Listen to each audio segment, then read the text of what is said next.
ഹരിയോടൊപ്പത്തിൻ്റെ പുതിയൊരു ലക്കത്തിലേക്ക് സ്വാഗതം. ഈ അക്ഷയ തൃതീയയ്ക്ക് സ്വർണം വാങ്ങിച്ചാൽ മഹാഭാഗ്യമുണ്ടാകും എന്ന രീതിയിൽ പരസ്യം ചെയ്ത് പ്രത്യേകിച്ച് കേരളത്തിലെ ചില ജുവലറികൾ വൻതോതിൽ സ്വർണ്ണ വിൽപ്പന നടത്തുന്നത് കാണാറുണ്ട് എല്ലാ വർഷവും അക്ഷയ തൃതീയയ്ക്കും. ശരിക്കും അതൊരു തട്ടിപ്പാണോ? എന്താണ് ഈ അക്ഷയ തൃതീയ? നമ്മുടെ ജ്യോതിശാസ്ത്ര കലണ്ടർ പ്രകാരം വൈശാഖ മാസത്തിലെ 3-ാമത്തെ ദിവസത്തെയാണ് അക്ഷയ തൃതീയയായിട്ട് വിവക്ഷിച്ച് ഞാൻ കേട്ടിട്ടുള്ളത്. അന്നത്തെ അക്ഷയ തൃതീയതയ്ക്ക് കുറേ പ്രാധാന്യങ്ങളൊക്കെ ജ്യോതിശാസ്ത്രത്തിൽ പറയുന്നുണ്ട് എന്ന് ഞാൻ കേട്ടിട്ടുണ്ട്. ഏറ്റവും പ്രധാനമായിട്ടുള്ളത് അന്ന് എന്ത് കാര്യങ്ങളും പുതിയതായിട്ട് തുടങ്ങാൻ വളരെ നല്ലതാണെന്നാണ്. ഇപ്പോൾ നമ്മൾ ഒരു പുതിയ സംരംഭം ആരംഭിക്കുക, പുതിയതായിട്ട് ഒരു കെട്ടിടം പണിയാൻ ആരംഭിക്കുക, അങ്ങനെ നമ്മൾ എന്ത് പുതിയത് ആരംഭിക്കുമ്പോഴും വൈശാഖ മാസത്തിലെ 3-ാമത്തെ ദിവസം ആയ അക്ഷയ തൃതീയയിൽ ആരംഭിച്ചാൽ അത് ഉത്തമമാകാൻ സാധ്യതയുണ്ട്. ഇത് സാധ്യത മാത്രമാണ്. കാരണം എപ്പോഴും ഒരു നല്ല ദിവസം നമ്മൾ എന്താരംഭിക്കുമ്പോഴും നല്ലതായി ആരംഭിക്കാൻ നമ്മൾ ചിന്തിക്കും. അതുകൊണ്ട് തന്നെ ഈ ഒരു ദിവസം വളരെ പ്രധാനമാണ് എന്ന് പലരും പഴയ കാലത്ത് പറഞ്ഞു കേട്ടിട്ടുണ്ട്. പക്ഷേ ഇപ്പം അങ്ങനെയല്ല. ഇപ്പോൾ കഴിഞ്ഞ ഒരു 10-15 വർഷമായിട്ട് അക്ഷയ തൃതീയയെ പറ്റി കേൾക്കുന്നത് ആ ദിവസം സ്വർണം വാങ്ങാൻ വളരെ വിശേഷമാണെന്നാണ്. ഈ സ്വർണം വാങ്ങുന്നതും ഇതുമായിട്ടുള്ള ബന്ധം എന്താണെന്ന് എനിക്ക് അല്പം പോലും മനസ്സിലായിട്ടില്ല. എന്തായാലും അതിൻ്റെ ഉള്ളിൽ ഉള്ള ഒരു ബിസിനസ് തീർച്ചയായിട്ടും ഉണ്ടാവുമെന്ന് നമുക്ക് ചിന്തിക്കാതിരിക്കാൻ കഴിയില്ല. അതോടൊപ്പം തന്നെ അക്ഷയ തൃതീയയിൽ വളരെ പ്രധാനമാണ്. അക്ഷയ തൃതീയയിൽ ദാനധർമ്മം ചെയ്യേണ്ട ദിവസമാണെന്നാണ് പൂർവികരൊക്കെ പലരും പറഞ്ഞു കേട്ടിട്ടുള്ളത്. അക്ഷയ തൃതീയ ദിവസം എന്ത് പുതുതായിട്ട് ചെയ്യാൻ ഉത്തമമാണ്, അതോടൊപ്പം തന്നെ ദാനധർമ്മം ചെയ്യാനും ഉത്തമമാണ്. അപ്പോൾ എന്താണ് ഈ സ്വർണം കച്ചവടക്കാരെ ഉദ്ദേശിച്ചിട്ടുള്ളത്? സ്വർണം വാങ്ങി ദാനം ചെയ്യണമെന്നാണോ ഉദ്ദേശിച്ചിട്ടുണ്ടാവുക? അതിനാണോ പ്രാധാന്യം വരിക?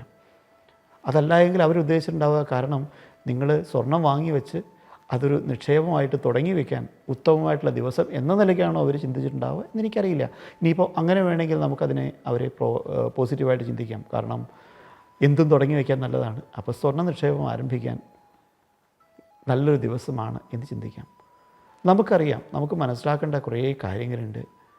നമ്മളെ പഠിപ്പിക്കുന്ന, നമ്മളെ മനസ്സിലാക്കിക്കുന്ന, ഇൻ്റർപ്രറ്റ് ചെയ്യുന്ന പല കാര്യങ്ങളും അത് മുഴുവൻ പഴയ കാലത്തെ ശാസ്ത്രത്തിൻ്റെ അല്ലെങ്കിൽ പലതരത്തിലുള്ള ശാസ്ത്രത്തിൻ്റെ ചില ഭാഗങ്ങൾ ചിലർ അടിച്ചു മാറ്റി അല്ലെങ്കിൽ അതിൽ നിന്ന് കുറേ അടർത്തി മാറ്റി അതിനെ വേറൊരു തരത്തിലുള്ള കളറും പിക്ചറും സ്റ്റോറിയും ഒക്കെ നൽകി നമ്മളിലേക്ക് ഇടുകയാണ്. എന്തിനാണ്? ഭൗതികമായിട്ടുള്ള ബിസിനസ് ലാഭത്തിന് വേണ്ടി.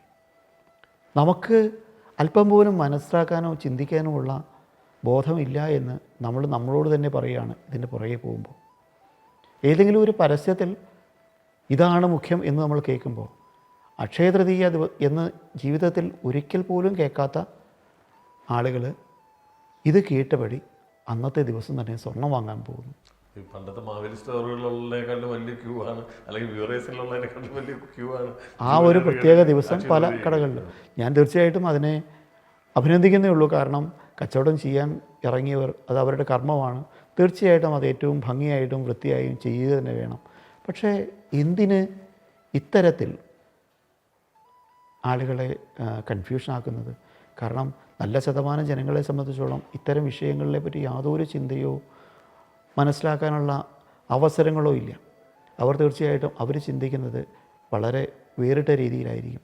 ഇങ്ങനെ ചെയ്തില്ല എങ്കിൽ, ഈ ദിവസം സ്വർണം വാങ്ങിയില്ലെങ്കിൽ ഇനി എനിക്കെന്തെങ്കിലും ദോഷം വരുമോ എന്ന് ചിന്തിക്കുന്നവരും ഉണ്ട് എന്നുള്ളതാണ് നമ്മളെയൊക്കെ അത്ഭുതപ്പെടുത്തുന്നത്. കാരണം അത് ഞാൻ നേരിട്ട് അനുഭവസ്ഥനാണ്. ഞാൻ കാണാനുള്ള ഭാഗ്യം അല്ലെങ്കിൽ കാണാനുള്ള ദൗർഭാഗ്യം എനിക്കുണ്ടായിട്ടുണ്ട്.